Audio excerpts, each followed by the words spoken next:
नमस्कार, मैं हूं कुंदन और आप देख रहे हैं फर्स्ट झारखंड। बांग्लादेशी घुसपैठ का मुद्दा जो है इन दिनों झारखंड में काफ़ी गर्म हो चुका है। चाहे हाईकोर्ट की टिप्पणी की बात हो या फिर राज्यपाल के द्वारा जिस तरीके से एक न्यूज़ एजेंसी के माध्यम से जो टिप्पणी की गई। हमारे साथ राजमहल से विधायक हैं अनंत ओझा जी।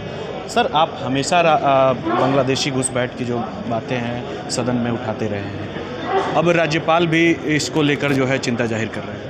नहीं, महामहिम राज्यपाल महोदय को उस क्षेत्र का जनप्रतिनिधि होने के नाते मैं हृदय से उनका अभिवंदन करता हूं और अपने झारखंड के उच्च न्यायालय के माननीय न्यायाधीश जी का, जिन्होंने उस क्षेत्र में खास करके साहेबगंज और पाकुड़ जिला में सहित संथाल पड़ना में जो बदलाव हो रहे हैं, जो जनसंख्यिकी बदलाव हो रहा है, जिस प्रकार के देश विरोधी गतिविधियों का केंद्र बनते जा रहा है, पूरे देश भर में जो आंतरिक सुरक्षा के जो खतरे हैं, उस खतरों का उस क्षेत्र में पकड़ा जाना, राष्ट्रीय सुरक्षा एजेंसियों का द्वारा वहां गिरफ्तारी होना उस इलाके में, तो निश्चित रूप से उस ओर उन्होंने ध्यान दिया। एक जनप्रतिनिधि होने के नाते उनके प्रति आभार है। लेकिन यह सदन इस बात का साक्षी है कि मैंने लगातार विधानसभा के पटल पर उस क्षेत्र में हो रही घटनाएं, आपको एक उदाहरण देते हैं कि इसी मीडिया के साथियों ने ही समाचार पत्रों में प्रमुखता से छापा था कि दुमका में मेरे ही विधानसभा क्षेत्र का नाम से वहाँ वोटर कार्ड और आधार कार्ड बन रहे थे।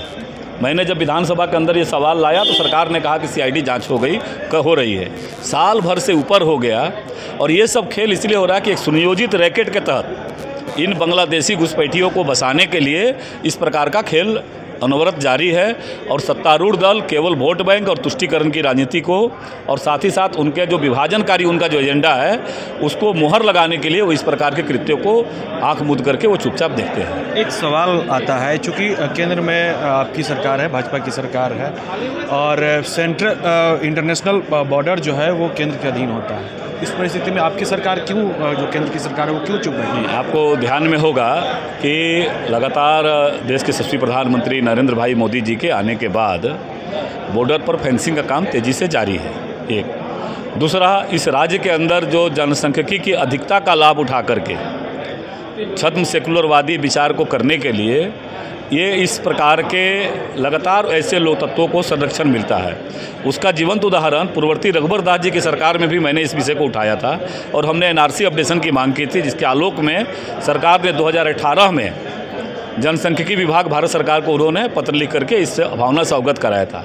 लेकिन उस समय भी आपने देखा होगा कि कांग्रेस के सदस्यों को बांग्लादेशी घुसपैठियों का सवाल जैसे आता है, कांग्रेस के सदस्यों को मिर्ची लग जाती है और लगातार उसके संरक्षण में खड़े होकर के बोलना प्रारंभ करते हैं। इन्हें जो बदलाव उस इलाके में हो रहा है, इनको दिखाई नहीं देता कि कैसे देश का औसत वृद्धि दर और उस क्षेत्र विशेष में औसत वृद्धि दर, ये दोनों में मैं तो आप लोगों को भी खुला निमंत्रण देता हूँ कि आप आ करके एक बार आकलन करिए कि कैसे गोपीनाथपुर, कैसे सीतापुर, कैसे रामचंद्रपुर, कैसे नारायणपुर, एक नारायण नहीं मिलेगा वहाँ।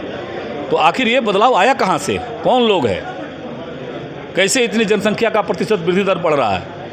तो इसीलिए हमने कहा था कि एक विशेष कार्यबल सरकार गठित करे और एनआरसी अपडेशन की प्रक्रिया को प्रारंभ करें। आप वोटर आईडी और आधार कार्ड वगैरह की जो बात कह रहे हैं, उसमें क्या लगता है कि कुछ अधिकारियों की भी संलिप्तता है या फिर कुछ सफ़ेद पोस्ट उसके बैक से उनको समर्थन? आखिर कौन कर रहा है, कौन लोग है? यही तो बात मैंने सदन के माध्यम से उठाया था। सरकार ने गोल मटोल उत्तर देकर कहा कि सीआईडी जांच कर रही है, लेकिन सीआईडी जांच का आज तक रिपोर्ट सदन के अंदर नहीं आया।